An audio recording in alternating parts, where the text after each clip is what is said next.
Hey, Julie, welcome back. Happy New Year. Hey, Dan, Happy New Year to you. Did you make any New Year's resolutions? I did. No sweets this year. No cookies for this guy. Oh, wow, that's pretty good. Well, I mean, I'm not going to have any beer. Well, good luck with that. Yeah, you too.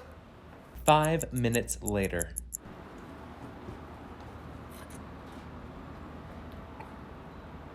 Nobody saw this. Better luck next year.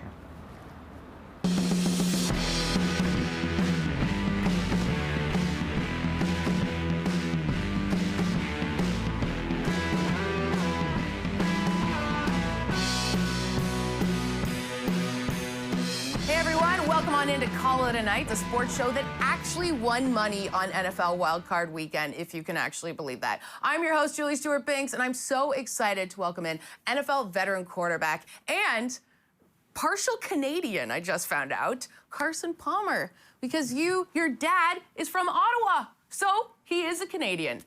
Thank you so much for being here with us today. Thank you, eh? Yes, see? I knew it. You couldn't hide it any longer. Natural. Now we'll just have to get you to come play in the CFL as a resurrection of your second half of your career, maybe. I've got some eligibility left. Yeah, you do. We got like a quarter or maybe a half I could get through without popping Achilles tendon Yeah. or hamstring. We'll Hey, see. man, I know 2 teams that could use you that are probably both named the Rough Riders. All right, okay, we are going to talk more about what Carson is up to these days, his thoughts on the NFL playoffs, and on the FedEx Air and Ground Player Awards, and who the Bengals should take first overall in the NFL draft. But now let's dive into tonight's headlines.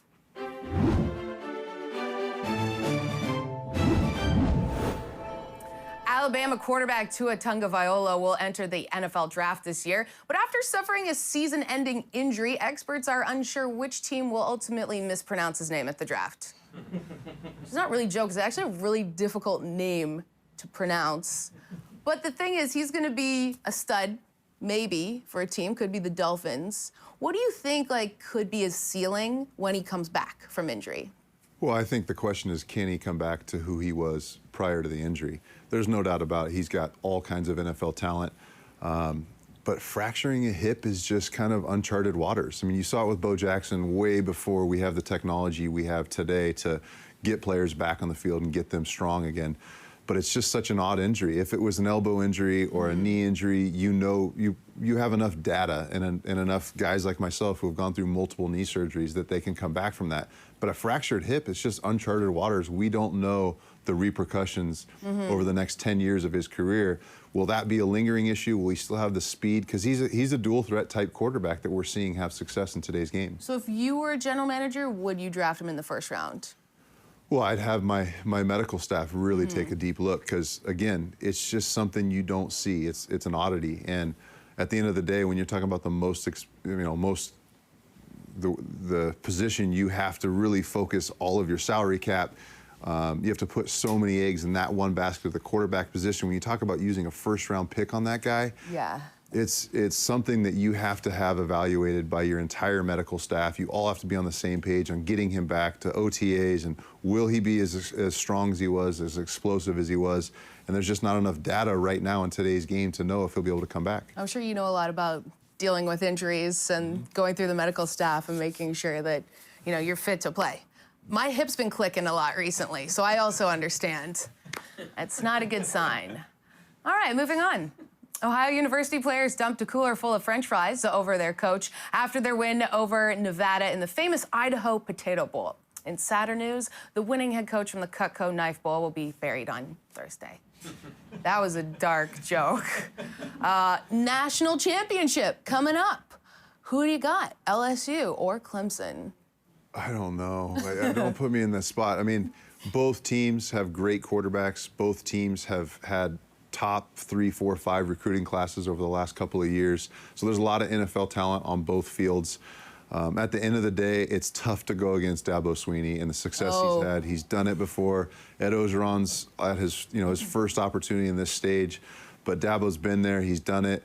I think you got to lean towards Clemson. Plus, my nephew goes to Clemson, so I'm a little bit of a all right, tiger now myself. we see the bias here and there. I can't help it. Well, I'm a big LSU gal. What do you think about this?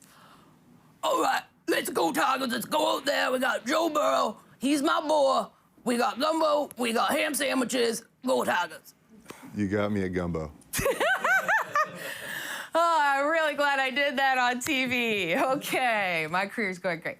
After going down 3-1 in the third period, Team Canada scored 3 unanswered goals against Russia to win gold at the World Junior Hockey Championships. It's the biggest upset for Russia since Facebook changed their privacy settings.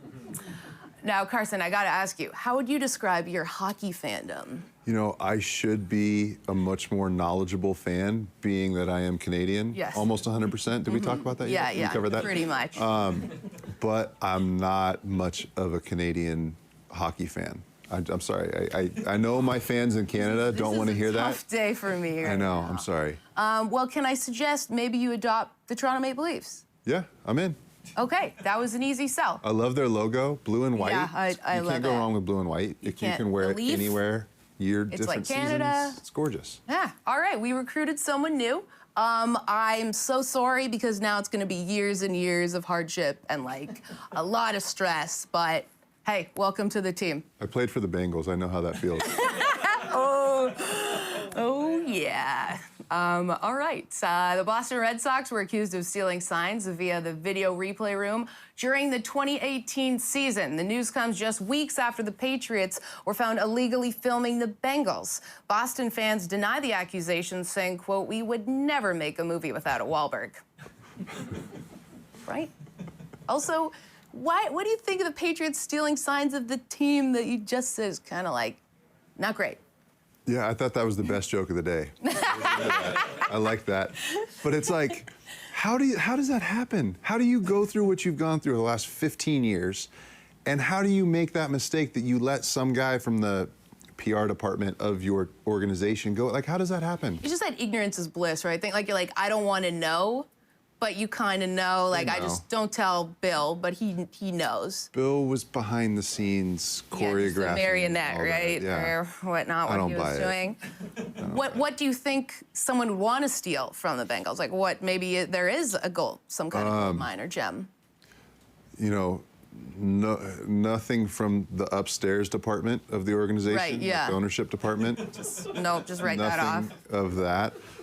Great fan base, unbelievable loyal fans. I mean, they've been through thick and thin, so the fan base is phenomenal. So maybe go after some of the fans. Right, yeah, and I mean, it's a great city. It's a great city. You know, it's up and coming. The New York Giants named former Patriots wide receiver coach Joe Judge as their new head coach. Judge claims he will teach the Giants the secret to the Patriots' success, specifically not him. And also probably cheating too. Allegedly. That's the headlines. Print it.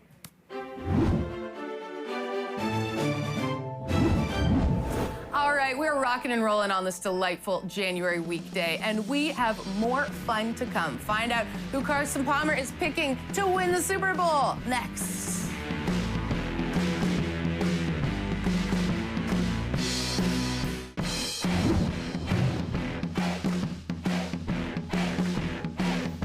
Welcome back, kiddies. This is Call It a Night. I'm JSB, and we're so lucky to be joined by NFL veteran, 3-time Pro Bowler, quarterback for the Bengals, Raiders, Cardinals, 2002 Heisman Trophy winner. What a resume, and Canadian. We got Carson Palmer.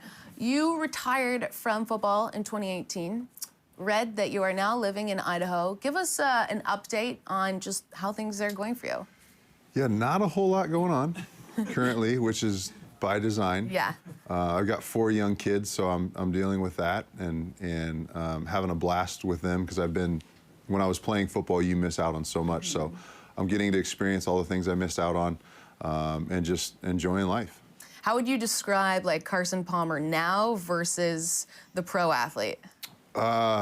Way more out of shape. In fact, the last time I really worked out was right before the last game I played in 2018. After playing for 15 years, especially from 32 to 33 until I was 38 and retired, you spend half your day in the gym or, you know, whether it's acupuncture, massage, you know, all the different things, chiropractor, all the different things you have to do to get to feel as good as you can on Sundays. I spent so much time in the gym that I just don't want to be in the gym anymore. I don't want to go to the gym and sweat and get on a treadmill or a bike or squat rack, bench press. I have really enjoyed not being in the gym and working out and getting out of shape and drinking beer and hanging out and enjoying life. Yeah, that's how I feel too about life. Now, you just turned 40? I did. Well, happy birthday. Thank you. And there were a couple quarterbacks this past weekend in the wildcard games, 3 of which were over 40. You mentioned just what your body goes through. When you see guys your age playing, like, how does that make you feel? Old. I mean, when you think about Tom coming back at 43 or 42 going into his 43rd birthday, I just remember my last 4 or 5 years, it's just, you play Sunday, you're used to being 24, 25, 26 and feeling good again on Wednesday for Wednesday's practice, but you think about Tom and he's 42, he plays on Sunday, he never recovers and feels good. And that is wearing on you. And you saw it with Andrew Luck this past offseason. You just get tired of being in pain. You get tired of being in rehab protocol and doing all these different exercises you're doing to get yourself healthy, as opposed to just doing the exercises on the field at practice or the exercises that are preparing for the game. You get to that age point where you're just tired of feeling sore and beat up and tired and mentally and physically. And it's hard to watch these guys. You know, Drew Brees, he's still chasing it. Phillip Rivers, you know, still chasing it at the ages they're at. I just know mentally where they're at, how their body feels, and you feel for them. So then on the heels of that, you mentioned Andrew Luck. A lot of people then sort of made a correlation after the Eagles lost to the Seahawks this weekend with Carson Wentz, because he's been through a lot of different injuries. Do you think a guy like Carson Wentz and what he's been through, and knowing what you've been through, might end up taking a shorter route in their career? I feel like Andrew's situation was so different because there were such big injuries consecutively. And I know Carson Wentz had the knee, and then he had a concussion where he missed a game. Andrew's was every year and every offseason. I know exactly how he felt, and it drove me nuts hearing people bash him, because Andrew's one of the greatest guys on the planet, one of the, you know, it's unfortunate, one of the better quarterbacks this league has seen ever, maybe, and it was cut short. But his was so consecutive, just year after year after year. And I was doing a little research on it. He took like 48 sacks, 52 sacks, 44 sacks, 35. I mean, every year they were building everything around him except for the offensive line. And it was frustrating as a quarterback, knowing the talent and potential he had, that they didn't need to keep drafting receivers. They needed centers and guards and tackles, because all those guys with the talent that Andrew has, all those guys on the outside are kind of irrelevant. He was so gifted and so talented. If you just give him a pocket to maneuver in and step into his throws, he can beat you with whoever he has on the outside. But they didn't build the infrastructure around him to protect him. And he got the lung beat out of him week in and week out. And now he's doing what I'm doing. Right. And he's only 28. And on top of that, doing what you're doing, you're very insightful. You're very articulate when you talk about football. How come you're not an analyst? I know it's something I could be good at, but I think there's other things I can be good at, and I want to see what those are. And I just don't want to travel. I want to be home. I read you might run for local government. I am. You are? Just got appointed to the URA board. What is that? Urban Renewal Association. So I've got some I want to be a developer. I've got some aspirations to be a developer. I've always loved real estate, and I'm getting involved in the city council. Great. And I've got a public policy and management background from my USC days, so I've got some city planning and zoning background on my resume. So if you're looking for a developer, you know, think about. Yeah, I'm sure you did a lot of classes at USC. Went to school all the time. Yeah. Once a week. It was grueling. It was from, I think I slept until 9:30, so class was from like 10, I'd probably leave at like 10:15. So I had 15 minutes a day, or 15 minutes a week, you know, and it was grueling and stressful, but I got through it. That's probably how much all of us have retained from college anyway, is 15 minutes a week at most. And just on the heels of USC, I know you've talked about them. You said it's difficult to watch them, especially this past year. What's been their biggest issue in your opinion? I think the thing that frustrates me the most is I know how special the university is. And then I went on to the NFL, and every team I played on, I was like, man, I wanted to go to USC, but they didn't recruit me. How was LA? What's it like playing at the Coliseum? And there's so many players that aren't even thinking about going to SC right now. There's so many kids in high school that are going to Alabama and LSU and Clemson. Californians leaving. California high school, we have some of the best high school athletes in the country, and SC's not even on the radar. How would you It's change frustrating. that? How would I change it? Yeah. Well, I mean, that's a whole different question. If I was going to get into that world and go into the coaching world, I think it's an easy school to recruit to. But we're not in the top 5 and top 10 recruiting classes every year, and it's really frustrating because you have to bring in great talent to have great teams, and we haven't had great teams, so it's been frustrating. What do you think Clay Helton's biggest issue is then with recruiting? I know the success that I saw from Pete Carroll. When I was there, I had my last 2 years were Pete Carroll's first 2 years, and he maximized and sold LA and sold the tradition and sold the history, and he brought in top 2 or 3 recruiting classes every single year. I don't know what the strategy is recruiting-wise right now, but for us to be 12th in the Pac-12 in recruiting it's really frustrating for a lot of my buddies that are former players and alumni. Winning cures it all, so if they can just get another Rose Bowl run, that helps recruiting. But selling LA, and there's so many kids from rural parts of this country that want to go and be in those bright lights and play at the Coliseum and wear the Trojan uniform. We've just fallen. We've fallen, and it's been really frustrating to watch. You know who is a great recruiter?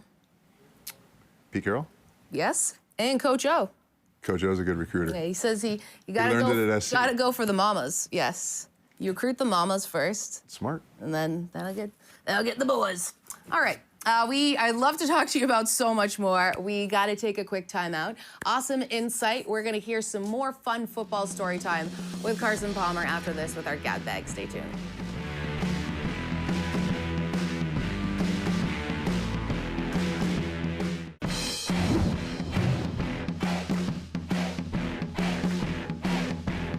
Welcome on back to Call It a Night. We've been having a great time with former NFL quarterback Carson Palmer, and we wanted to have some more story time because that's what it's all about when you play in the big leagues. And for that, we want to bring in our awesome segment called Gab Bag.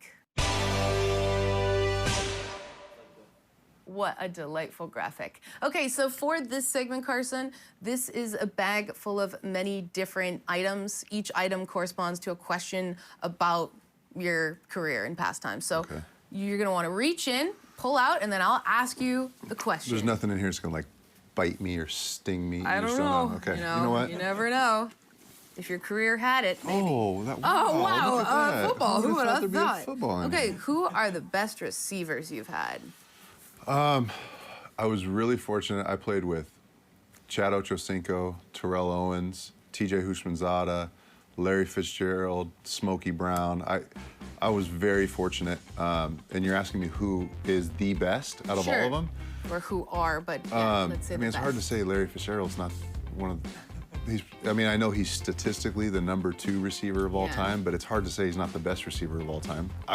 If I had to take Jerry Rice in his prime or Larry Fitzgerald in his prime, I would take them both.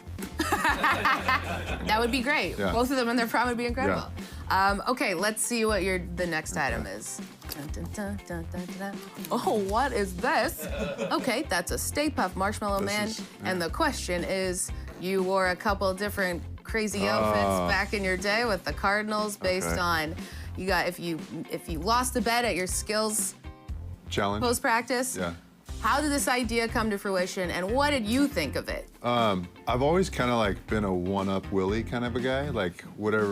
You have a good story, I'll one-up you. Okay. Or you have a good bet, I'll one-up you. And so when I first got to the league, a quarterback named John Kitna, who is Dak Prescott's quarterback coach with the Cowboys, or was, now that they've made a coaching change, he and I used to do a weekly goalpost drill where we'd stand at the 40-yard line and throw balls at the goalpost, the crossbar of the goalpost. So whoever hit that crossbar, which is really hard to do, the loser had to do 40 push-ups, jump in the ice bath, do something stupid. And it just slowly progressed over time into the loser had to dress like a complete idiot before the game on the field where ESPN, Fox, NFL Network, every camera, Call It a Night wasn't there yet, but on their way. Yeah, we're working on their way. it.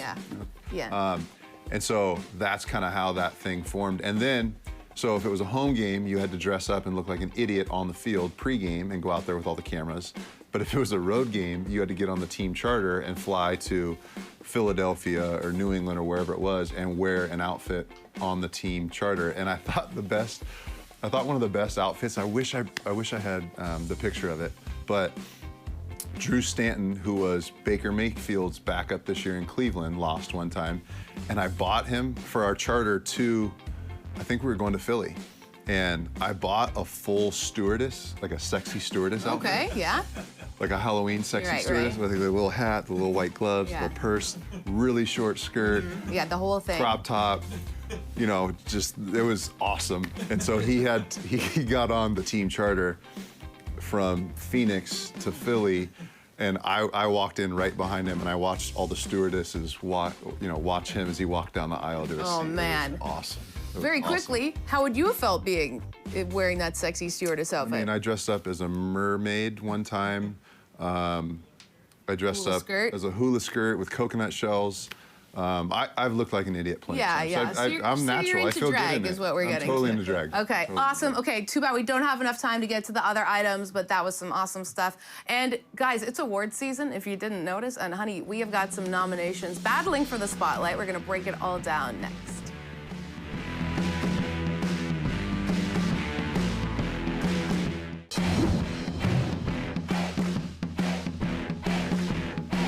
All right, we're cruising along here on Call It a Night, but before we do just that, we want to take time to highlight the FedEx Air and Ground NFL Players of the Year Awards to recognize the top quarterback and running back performances of the 2019 NFL season. And Carson, let's start with the Air players. Who's nominated?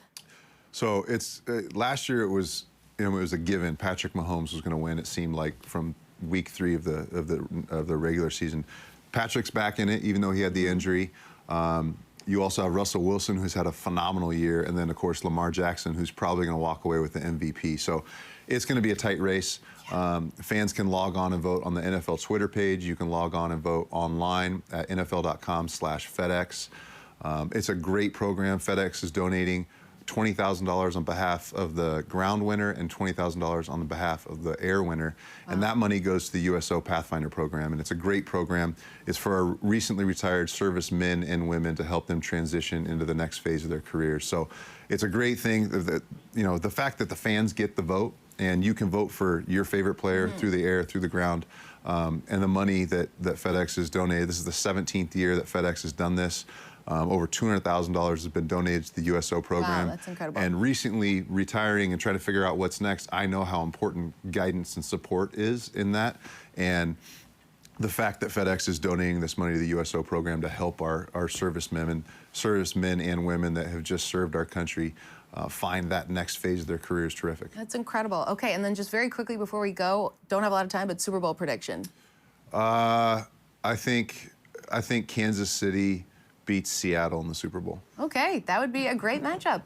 Well, we will hold you to that, and we're going to put it out when it's like right or wrong. All right, thank you so much, Carson. Carson the Canadian, we really appreciate all the time that you took with us here today. And make sure, guys, to join us Friday back here, Drinks with Binks, where we welcome in former NHL player, NBC and NHL Network analyst Mike Johnson. But until then, however you may call your night, make sure it's a good one.